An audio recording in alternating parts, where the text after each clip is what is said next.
Ma'am రీసెంట్‌గా ఒక అబ్బాయి లాకప్ డెత్ అనేది ఏపీలో జరగడం జరిగింది. అసలు ఈ కేసు వెనుక ఏమై ఉంటుందనుకుంటారు? కానీ ఇప్పటివరకు తల్లి ఆవేదన చూస్తే అసలు చాలా వరకు బాధ కలిగే పరిస్థితి ఉంది. అసలు ఏం జరిగిందనుకుంటారు ఈ కేసులో? ఏముందండి, ఒక కేసులో ఇతను ముద్దాయి. చాలా ఉన్నాయి అతని మీద కేసులు. ఒక ఈ పర్టికులర్ కేసు వరకు ముద్దాయి అతను. అయితే అతన్ని విజయవాడ సిఐ బాగా వేధిస్తున్నాడు అనేది ఒక ఆరోపణ ఉంది. అంటే ఈ కేసులు ఇట్లన్నిటి తాలూకాలు. అందుకని అతను ఏదో బయటికి వేరే చోట ఉంటున్నాడు. అయితే వేరే చోట ఉండేటప్పుడు కూడా ఒక హత్య చేశాడు. కలిసి తాగుతూ మధ్యలో కోపం వచ్చి బీర్ బాటిల్ పగలగొట్టి పొడి చేస్తే ఒక అతను చనిపోయాడు. అదొక కేసు. సరే, ఇవన్నీ ఇలా ఉన్న పరిస్థితుల్లో ఇతను సిఐ అతన్ని పిలిపించుకున్నాడు. అతనితో పాటు ఇంకొంతమందిని కూడా పిలిపించుకుని వాళ్ళందరినీ సబ్ జైలుకి పంపించాడంట. ఇతను మట్టుకు స్టేషన్లోనే ఉంచాడు. మామూలుగా అయితే స్టేషన్లో 24 గంటల లోపు మేజిస్ట్రేట్ ముందన్నా సరెండర్ చేయాలి. లేదు అతను 7 సంవత్సరాల లోపు జైలు శిక్ష కనుక అయితే మాట్లాడేసి పంపించేసేసేయాలి. ఈ రెండిట్లో ఏదో ఒకటి చేయాలి. స్టేషన్లో మట్టుకు ఉంచుకుంటానికి లేదు. అయితే అతన్ని పిలిపించిన తర్వాత, మిగతా వాళ్ళని పంపించిన తర్వాత ఇతని గురించి ప్రపంచానికి తెలియకుండా అయిపోయింది. రోజు గడుస్తుంది, అతని జాడ తెలియట్లా. సరే, ఇప్పుడు ఆల్ ఆఫ్ ఏ సడన్ ప్రపంచం అంతా ఈ కేసు గురించి మాట్లాడుకుంటుంది. ఈ టైంలో ఆ తల్లి కూడా మాట్లాడుతుంది. ఏం చెప్తుంది ఆ తల్లి? ఒకరోజు హఠాత్తుగా నా దగ్గరికి పోలీసులు వచ్చారు, నన్ను స్టేషన్కి తీసుకెళ్లారు, కూర్చోబెట్టారు. నీ కొడుకుని చంపేస్తాను అది ఇదని సిఐ బెదిరించాడు. నాకు నీ కొడుకు ఎక్కడున్నాడో చెప్పు అన్నాడు. నాకు తెలియదయ్యా అన్నాను. నా ఫోన్ తీసుకున్నారు, నా ఫోన్ నాకు ఇవ్వలేదు అని ఆ తల్లి చెప్పే వెర్షను. ఈ రోజుకి నా కొడుకు కనిపించట్లేదు, అసలు ఉన్నాడా లేదా, ఉంటే చూపించండి అని ఆమె ఏడుస్తుంది. దీనాతి దీనంగా ఏడుస్తుంది. చనిపోయాడంటే చెప్పండి, ఆ కాస్త బూడిదివ్వండి, లేదంటారా నా కొడుకుని ఇవ్వండి, చూపించండి అని చెప్పి హెబియస్ కార్పస్ రిట్ పిటిషన్ వేసింది.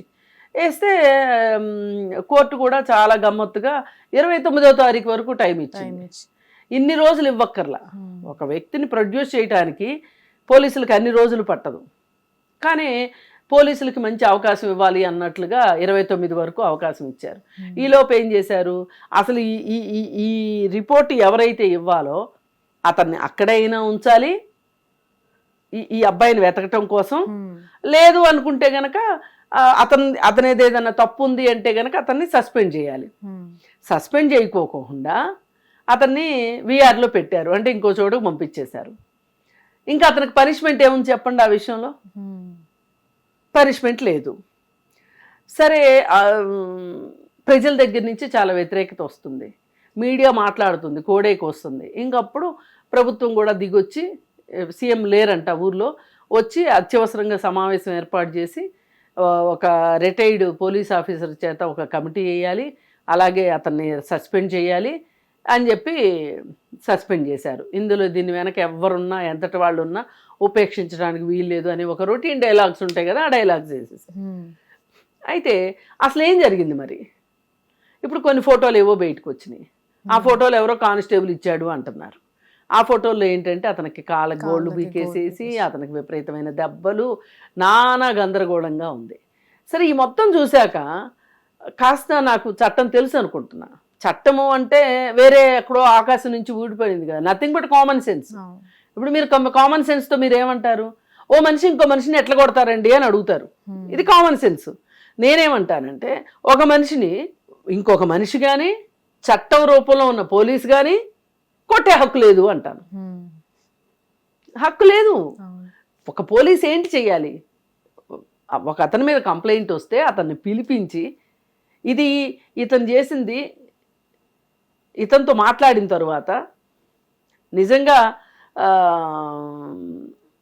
కేసు పెట్టాల్సిన అవసరం ఉందా, లేకపోతే కేసు పెట్టిన వాళ్ళే ఏమన్నా అటు ఇటుగా పెట్టారా, ఇవన్నీ ఆలోచించాల్సిన అవసరం ఉంది.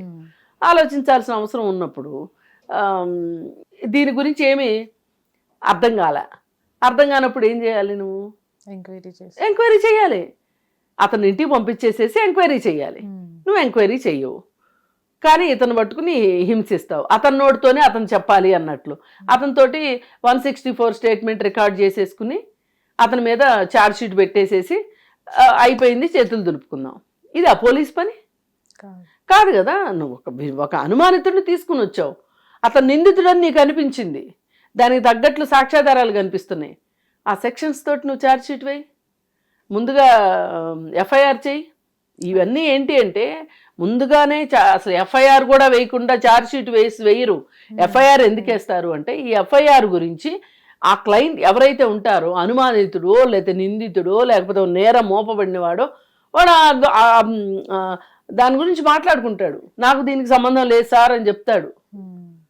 లేదు ఇది అది కాదు, కొంచెం డబ్బులు ఉన్నాయి అంటే హైకోర్టుకి వెళ్ళి క్వాష్కి వెళ్తాడు, క్వాష్ చేయించుకుంటాడు ఎఫ్ఐఆర్ని. మరి ఇలాంటివేమీ జరగలేదు. ఇలాంటివేమీ జరగనప్పుడు ఏదో ఇక్కడ జరిగిందనే అనుకుంటారు కదా. అందులోనూ ఆ మెయిన్గా సాయి కృష్ణని అంత టార్చర్ చేశాడని కనిపించకపోవడానికి రీజన్ అసలు ఇప్పుడు అతను ఉన్నాడా లేడా చెప్పమంటున్నారు. లేడు అని చాలా మంది గట్టిగా నమ్ముతున్నారు. మరి ఏం చేశారు, ఆ బాడీని ఏం చేశారు? ఒక నిజమే కొట్టారు, మీరు చంపాలని కొట్టకపోయినా అనుకోకుండా మీరు 3rd డిగ్రీ ప్రయోగిస్తుంటే చచ్చిపోయాడు అనుకోండి, ఏది బాడీ ఏది? దీంట్లో ఇంకో బాధాకరమైన విషయం ఏంటంటే మ్యామ్, అంటే తల్లి కనిపించకపోయిన తర్వాత అతని బాడీ కోసం దగ్గర ఉన్నటువంటి ఒక గవర్నమెంట్ హాస్పిటల్ మార్చరీకి కూడా వెళ్ళి చూసా అని కూడా చెప్తుంది. ఇది ఎంతవరకు అంటే తల్లికి కొడుకు కనిపించట్లేదు, పోలీసుల బాధ్యత? ఇది చాలా దారుణమైన విషయం అండి. కాకపోతే ఇక్కడ ఇంకోటి కూడా జరుగుతుంది. ఇది ఖచ్చితంగా పోలీసు వారి వైపు నుంచి మట్టుకు అతిపెద్ద వైఫల్యం ఇది. ఇప్పుడు దీన్ని రాజకీయంగా ఉపయోగించుకోవాలా, లేదు ప్రాంతీయతగా వాడుకోవాలా, పవన్ కళ్యాణ్ మీద కక్ష తీర్చుకోవాలా అనే కొంతమంది బయలుదేరారు. ఇప్పుడు ఇక్కడ రాజకీయంగా ఎవరికి అవసరం? అక్కడ ఆంధ్రప్రదేశ్లో అధికారంలో లేని వైసీపీకి అవసరం. ఇప్పుడు వైసీపీ ఏమంటుంది, అతను ఒక పలానా కులానికి చెందిన వ్యక్తి, అతన్ని డిప్యూటీ సీఎం కూడా అదే కులానికి సంబంధించిన వ్యక్తి, ఏమి డిప్యూటీ సీఎంకి అతని కులం అతన్ని కాపాడుకోవటం తెలియదా? అంటే కాపులు అంటే ఇంత అలుసైపోయారా? అంటే ఈ ప్రభుత్వం ఉంది ఒక్క కాపుల కోసమేనా? కాదు కదా. అదేమన్నమాట అసలు మీరు కులాల ప్రసక్తి ఎట్లా తీసుకొస్తున్నారు? ఇక్కడ అన్యాయం అయిపోయింది, చట్టానికి నష్టం జరుగుతుంది చట్టానికి. ఎందుకంటే చట్టం మనందరికీ అవసరమైన విషయం. ఇప్పుడు మిమ్మల్నైనా నన్నైనా ఇంకొకళ్ళనైనా మనల్ని శిక్షించాలి అంటే చట్టం ద్వారానే శిక్షించాలి, వ్యక్తిగతంగా శిక్షించడానికి లేదు. వ్యక్తిగతంగా ఏదైనా చేస్తే శిక్షలు ఉంటాయి వాళ్ళ మీద కూడా. మళ్ళీ ఇప్పుడు నేను దొంగతనం చేశానని మీరు అభిప్రాయపడుతున్నారు, మీరు నన్ను కొడితే కుదరదు. మీరు చేయాల్సిందేంటి, నేనే దొంగతనం చేశానని మీకు అనిపిస్తే మీరు పోలీస్ స్టేషన్కి వెళ్ళి కంప్లైంట్ ఇవ్వాలి. నేను ఈ ఆధారాల వల్ల ఆవిడనే నేను అనుమానిస్తున్నాను అని చెప్పి మీరు ఇవ్వాలి. ఇస్తే అప్పుడు వాళ్ళు నన్ను పిలిపించి మాట్లాడతారు. నేను మాట్లాడేదానికి అక్కడున్న సాక్ష్యాధారాలకి పొంతన కుదిరింది అనుకోండి, నా మీద కేసు మోపుతారు. అంతేగాని మీరు నన్ను కొట్టిస్తేనో లేకపోతే నా ఇంట్లోకి జొరబడి మీరు ఇంకో 4 మనుషులను వేసుకొని వచ్చి ఆ వస్తువులు, మీ పోయిన వస్తువులు ఏవైతే ఉన్నాయో మా ఇంట్లో ఉన్నాయని మీరు వెతికారనుకోండి, మీ మీద ఉల్టా కేసు అవుతుంది. అందుకని చట్టం అనేది చాలా అవసరం, ఎంత అవసరమైన విషయమో దాన్ని ఎంతవరకు వాడుకోవాలో అంతవరకే వాడుకోవాలి. పైగా ఈ చట్టాన్ని వాడవలసింది పోలీసులు. అలా వాడుకోకుండా పోలీసులు చేసింది తప్పు అయితే ఇక్కడ కులాలను తీసుకుని వచ్చి వైసీపీ కూడా తప్పు చేస్తుంది. ఇవన్నీ సరిపోనట్లు పవన్ కళ్యాణ్ మీద ఈ మధ్యకాలంలో ఇక్కడ తెలంగాణ వాళ్ళకి కోపం వచ్చింది. రైట్, తప్పులేదు, అతని వ్యవహార శైలి అలా ఉంది, వీళ్ళ వ్యవహార శైలి ఇలా ఉంది. కానీ ఆంధ్రప్రదేశ్లో లాకప్ డెత్ గురించి పవన్ కళ్యాణ్ మీద కోపంతో ఆంధ్రప్రదేశ్లో ప్రభుత్వం ఎట్లా నడుస్తుందో చూసారా? తెలంగాణలో ఇప్పుడు, తెలంగాణ ప్రాంతంలో ఇప్పుడు లాకప్ డెత్తులు జరగలేదు? జరుగుతాయి, దేశం అంతా జరుగుతున్నాయి. అవి జరగకూడదు అంటే ఇలా వ్యక్తులు, కులాలు, ప్రాంతాలు, పార్టీల్ని అడ్డం పెట్టుకోవద్దు. మనం అందరం ఎవరమైనా సరే చట్టాన్ని రక్షించుకోవాలని మనం ప్రయత్నం చేయాలి. మనకన్నా, మనం ఉన్న పార్టీల కన్నా, మనం ఉన్న ప్రాంతాల కన్నా, మనం పుట్టిన కులం కన్నా చట్టం చాలా గొప్పది. అందుకని చట్టాన్ని పరిరక్షించుకోవడం ఎట్లా అని ఆలోచించండి. కానీ కులాలను ఉద్ధరించుకోవడం ఎట్లా, ఈ కులాల పంచాయతీలో మన పార్టీ బాగుపడటం ఎట్లా అనేది ఆలోచించుకోకుండా ఇవాళ అతన్ని సస్పెండ్ చేశారు. దీనిపైన న్యాయ విచారణ జరుగుతుందని చెప్తున్నారు. ఆ న్యాయ విచారణ నిష్పక్షపాతంగా జరగాలని, ఇంకొక తల్లి ఎవరో కూడా నా కొడుకు కనిపించలేదు ఇట్లా అని ఏడ్చే దుస్థితి మటుకు కలిగించనియొద్దు. ఇప్పుడు ఆమె హెబియస్ కార్పస్ వేసిన ఉపయోగం లేదు, ఆమె రోడ్డు మీదకి వచ్చి గుండెలు బాదుకుంటున్న ఉపయోగం కనిపించట్లేదు, ఏం జరిగింది చెప్పట్లేదు. ఇప్పుడు సీఏని సస్పెండ్ చేశారు, ఇవాళ సస్పెండ్ చేస్తారు, 6 నెలల తర్వాత అతను యథావిధిగా డ్యూటీలో ఉంటాడు. అసలు అతని పైన హత్యానేరం మోపాలి, అతని పైన కేసు పెట్టాలి, సస్పెండ్ చేయటం కాదు. ఆ సిఐఏ బాధ్యుడు, ఎందుకంటే ఆ స్టేషన్ హౌస్ ఆఫీసర్ అతను కాబట్టి ఆ స్టేషన్లో ఏం జరిగినా, ఇప్పుడు మన ఇంట్లో ఏదైనా తప్పు జరిగింది అనుకోండి, ఎవరిని అంటారు? ఆ ఇంట్లో పెద్దోళ్ళు ఏం చేస్తున్నారు? పిల్లలు తప్పు చేస్తే ఎవరిని మాట్లాడతారు? పెద్దోళ్ళనే కదా. అలా అనమాట. అందుకని చెప్పి అతని పైన హత్యానేరం మోపి అతని పైన ఎఫ్ఐఆర్ నమోదు చేయాలని చెప్పి నేను అనుకుంటున్నా. చేస్తేనే వేరే పోలీసులకి కొంచెం జాగ్రత్తగా ఉంటారు. అంటే ఈ కేసులో హైకోర్టు కూడా జోక్యం చేసుకొని ఈ నెల 29 వరకు కూడా పోలీసులకు అవకాశం ఇవ్వడం జరిగింది. అంటే కనిపించని మనిషిని ఎక్కడి నుంచి తీసుకొస్తారని అంటారు? అంటే ఇది నిజమే అంటారా? తీసుకురాగలుగుతారు అంటారా? కాదమ్మా, బతికుంటే తీసుకొస్తారు, బతికలేకపోతే బతికలేదనైనా చెప్పాలి. అవును. ఇప్పుడు సస్పెండ్ చేశారు అంటే అర్థం ఏంటి? ప్రభుత్వం ఒప్పుకుంది లాకప్ జరిగింది అని. కానీ ఎందుకు ఒప్పుకోవట్లేదు అనేది ఇక్కడ ప్రశ్న. ఇప్పుడు అతను ఒప్పుకోవాలి, ఎవరో సిఐ ఒప్పుకోవాలి. అందుకే సిఐ పైన హత్యానేరం పెట్టాలి, హత్యానేరం కేసు పెట్టాలి. ఇప్పుడు పోలీసుల పైన, ఇప్పుడు నక్సలైట్ల పైన ఎన్కౌంటర్లు చేస్తున్న పోలీసుల మీద కూడా హత్యానేరం మోపే కేసులు పెట్టాలి అని చెప్పి డిమాండ్ చేసింది ఇందుకే.